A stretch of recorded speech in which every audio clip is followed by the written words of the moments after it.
gusto mong makita ang tunay kong ugali? Ipakita mo! Ipakita mo! Pero di ko Ipakita na mo! gagawin sa'yo. Ipakita mo! O sige, ipakita mo! Bakit? May rason kang magalit sa akin? Anong rason mong magalit sa akin? Ha? Anong rason mong magalit? Hindi! Siya ang kinakausap ko, Micah! Anong rason mong magalit sa akin, Charles, ha? Anong rason mong magalit sa akin, ha?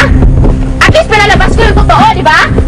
Anong rason mong magalit sa akin? Bakit di ka makapagsalita? Akala ko matapang ka! Mo akong ginaganyan! Iwag mo ako dahil hindi nanay ko, teacher ang mother ko. Ikaw kaya Hindi mo mami mo. inaano ang mama mo. Iba yun. Pero wag mo nga akong mumurahin na ng ganyan. Kung magmura ako, problema mo na yun. Problema ko na yun. Pero hindi na kita wala rin mangyayari kahit napatulan kita. Okay.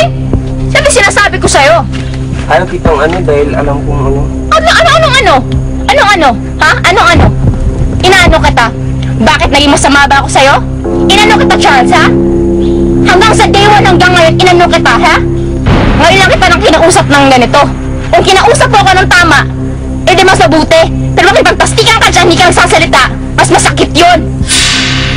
Sabihin natin, as if walang nangyari, as if alam ko, as if okay lang. Sorry, ba't hindi ako ganyan? Pag alam ko hindi okay, pag-usapan. Sama niyo. Grabe. We don't expect you to understand kung bakit nangyari yung nangyari kagabi. Whatever. Okay, whatever. Wala pa lang si Micah na si Tatay Chris ang ibubuto ko. Wala rin akong alam na si Tatay Chris ang ibuboto niya. It's true. Nagulat kagabi si Micah nung tumingin sa akin na Pero sabi ko sa'yo, at least maging honest ka. Sinabi mo rin sana sa akin. kagabi lang Pero hindi mo sinabi sa akin. Pero hindi mo pa rin sinabi sa akin. Hindi ko alam. Hindi mo pa rin sinabi sa akin.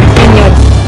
Ilang beses pwede mo akong kausapin pero hindi mo pa rin sinabi sa Kagabi akin. lang nga nagbago. Kagabi lang nasa tribal council na At tayo. least kung sinabi mo sa akin, pwedeng okay. Alam mo namang okay lang ako. Paano kung Kung gano'n mangyayari? nasa harap ka? Sis, don't give me such excuses like that, Charles. Napag-isipan ko rin yan. Yung mga bagay-bagay na ganyan. Hindi ka na yung pinagkaisahan kung yun ang inisip mo. Pero talagang nagulat din si Micah. Kumarap siya sa akin.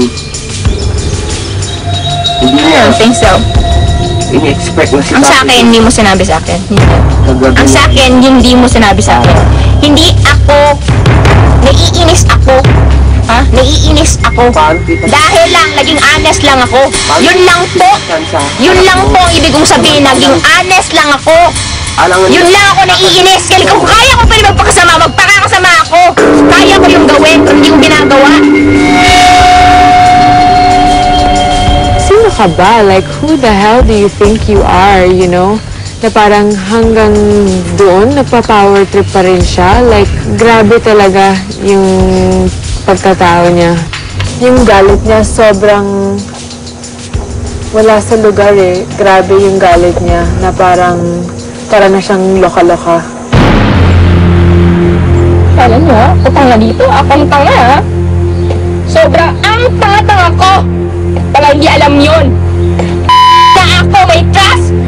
Ikaw wala. Dapat ikaw na lang binuto ko kung gano'n man lang ang nangyari. At nag-isipan ko rin yun. Nag-disappoint ako sa kanya, nagagalit ako sa kanya, naiinis ako sa kanya dahil yun, pinakita niya na yung tunay niyang pagkatao. Thank you ka pa? Hindi ka man pala sincere? Wow. The hell? Sasabihin niya may utang na loob ako sa kanya. Yun, bayad na ako matagal na. Nung day 1, 2, and 3 pa yun. Sabihin sa akin, Hindi sinabi ko if the first thing that comes out to his mind is me. Sabi ko, anong rason mo? Bakit ako i-vote out? Pero binawi Sir, I'm not plastic. Sige, vote out mo ako yun. No. Don't make plastic. No! That's it. Hindi naman ako nagpaka-plastic sa'yo eh. Sinabi ko nga eh. Pero, yeah. Okay, Charles. Yeah. You did it.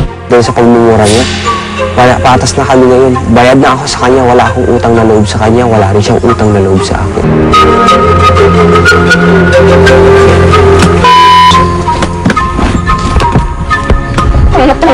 Tanga-tanga ko, grabe.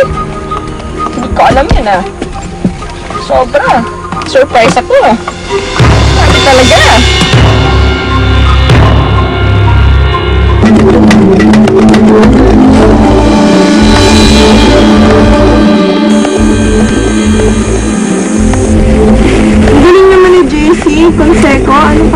Direct. Fonseca? But for you, he's not that cute or guapo type. Wala. Ay, nakita ko siya yung Filipino. Hindi ko nakita sa kanya. Typical Filipino. Kahit sino din sa mga lalaki. Sino si Jay? Yung matato. Na nagkaroon din ng break sa mga castaway. Kasi may tura talaga siya. Bago? Let's make sure. Yung ko, liwan vote kasi sobrang malakas. Sino yung gwapo niya? Yan siya, boxing trainer. May pagkariko yan, gano'n. So, pretty boy. Pretty boy. Pretty na may boy na may muscle, na may tattoo. Sobrang mayabang kaya na-vote up. So, malakas na mayabang.